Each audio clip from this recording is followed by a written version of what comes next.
What's up, Moose Knuckles? Joe here, and today we're taking a look at some tech. This is not the budget PC I promised, however, that is coming because I had a few complications with my health and some other stuff came up that put it on the back burner. Promise that'll get done. In the meantime, you're going to check out this tech. If you want to help this channel and my other channel grow, Jiminy Show, just click on the descriptions down below.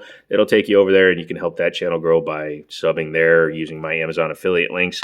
Those affiliate links will help out both channels, but this one isn't monetizable yet until I get to 1,000 subs and a certain number of hours. So help me grow and we'll keep moving. This guy is something I picked up because it was on clearance from Walgreens. Yes, that's my number one reason for buying a lot of things, and sometimes it works and sometimes it's probably not worth the purchase. This is by a company called My Arcade. I'm sure they've been under many different names in the past. However, currently they're known as My Arcade. They license the games and they put them on these little players because these old games are in the kilobytes for size. Not megabytes, not gigabytes, but kilobytes. Yes, your old floppies can usually hold these games. But they also produce an entire lineup of different games. Will I check out more? Only if they go on clearance. Comes in a nice cardboard and clear plastic box so that you can display it in the box. Also, if you happen to collect Funko Pops, it does fit in quite well, so you could display it with your Ms Pacman, Mr. Pacman. No, just Pacman, not Mr. Pacman. And all the ghosts and all that stuff. This is a cash grab, to be completely honest with you, and you'll see why when we talk about it. Let's go ahead and look at the arcade cabinet itself. It runs on 4 AA batteries, and it works fine. It doesn't take a lot of power to run this guy. You can also run it on USB micro, so if you have a cell phone from the last 10 years, you should be able to plug it in and use it. Has a mono speaker on the back. Some people may ask, so I'll answer that question right now. What's that hole for? Well, in some countries, these are required to be screwed shut, and also it just helps if you have a small child to put a screw back there because it'll keep them from eating the electric Rolos. Don't know why kids are that naive, but if you think electric Rolos come out of the back of this, Darwin would like a word with you. Mono speaker and volume controls for the 3.5mm jack. Yes, this $14 cabinet has more features than your $1,500 iPhone. It's the only time I'm going to give the benefit to this guy. It has a small screen using American-style measurements. It has a 1 Joe thumb size screen. Using other measurements, it's probably a 2-inch by 2.5-inch but 2-inch screen, basically. It has a start. It has a reset. It has a faux coin slot. It's a coin slot. I don't know what a coin slot is, but this one's got one of them there coin slots. It also functions as the power for the system. We'll turn it on in a second. Has a joystick, but it actually has a D-pad. And this is the first place where this thing fails. Horribly, miserably, badly, terribly, other adjectives that mean not gooderer. This is not how a joystick works. Back in the 90s, ASCII and a bunch of other gamepad manufacturers used to do this. They'd make a Super Nintendo controller knockoff and stick a stick in the middle of it, saying, oh, you can use it like a joystick. The problem is, and even going back to those old ones, that's not how a joystick works. A joystick in an arcade, or even a fight stick at home, at the base of the stick is where the contacts are for the 4 cardinal directions. It doesn't have to be micro switched, but a lot of times they were, and that made them very definite. This is a D-pad, which means the contacts are out here on the edge of each cardinal direction. It also means that there is a rubber membrane with a graphite piece of something underneath there that makes the contact, which closes the loop and activates the switch. That is complicated by having to start from, an inch up and away from the edge that you're trying to push. It means that you're not going to get the same definitive controls that you would if you're up here. You can easily push the wrong way, you can miss where you're trying to push, etc. Also, why'd this do that? Why is it clicking? I don't understand that. I'm not going to take it apart, But it's even for a D-pad, it shouldn't click.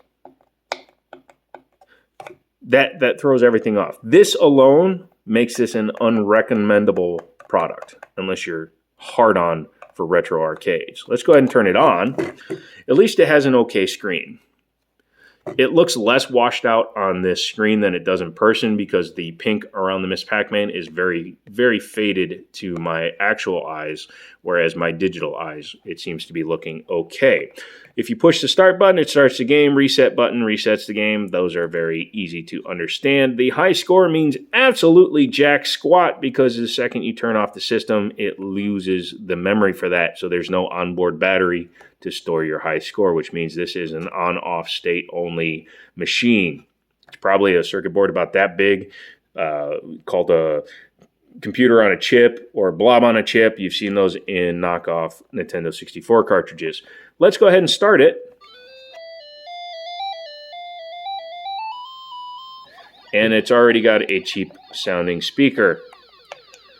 Controlling it is not fun because of this joypad.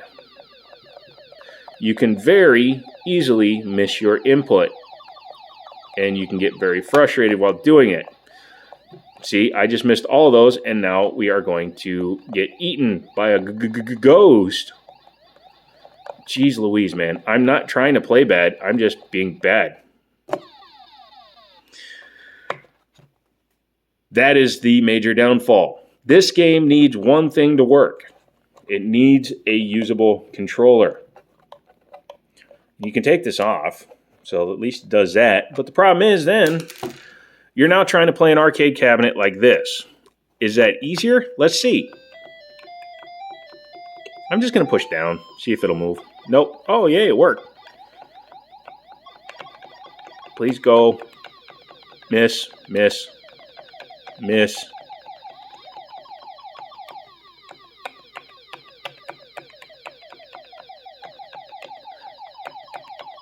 Miss, miss. Oh, it actually got that one. Haha, tricked you. I know, that's where you ate my cousin last time. But yeah, you have to be super... I don't know why it went back. I was trying to just put straight down, and it didn't work. But yeah, as you can see, you can easily die due to bad controls. Because I pushed up, and she didn't go up. Pushed up, she didn't go up. Pushed up, she barely went up. That is a very big detriment to a game that is designed to be played with a joystick. And I know, this video got a little bit negative. Let's talk about the positives. The construction feels pretty strong. Has nice rubber feet, so when it's on here, it's not going to just whip on you. The overall build feels decent. The stickers are a little bit wavy, but that has to do with the fact that this is cheap plastic. The screen is okay. If you're sharing it with some friends, it should work fine. That's a little bit chintzy. The fact that it takes 4 AA's to run a game like this is a little weird because it shouldn't. This should be a 2 AAA or 4 AAA game. Or it should just run off of 2 batteries, period. I bet you I could probably rewire these and make it run off of 1 AA, and it would probably run just fine. If you're looking to have a collection of mini arcades, there are a few other companies that make them as well, but if you're looking to have a collection of them, it's definitely one to have if you can get them cheap and on clearance like I did, just so you can put them on the shelf. Then they would actually serve a purpose. But as playable games, you're not going to get a true gaming experience from the original arcade playing it on a machine like this. So no, I will not recommend that you buy them just to play them. You can buy them to collect them. You can buy them when they're on sale. I will link to them in my Amazon affiliate link, assuming they're still sold on Amazon. So if you want to collect them, you can. If you're not looking to collect them, I don't recommend it. If you're looking for something to play the original games on, get an emulator, get a Nintendo, buy an actual Nintendo and play the damn games. Whatever you need to do to avoid having to suffer through playing on this outside of its collectability. That's me. That's this review. I know it got a little negative, but I'm not going to hold back the truth from you guys. I refuse to. If something doesn't play right, I'm going to tell you. So come back for another video. I have a knockoff NES Classic console that I'm going to be testing, and that should make this thing look like a Ferrari. So come back for that. Come back for the budget PC. And as always, I'll talk to you later.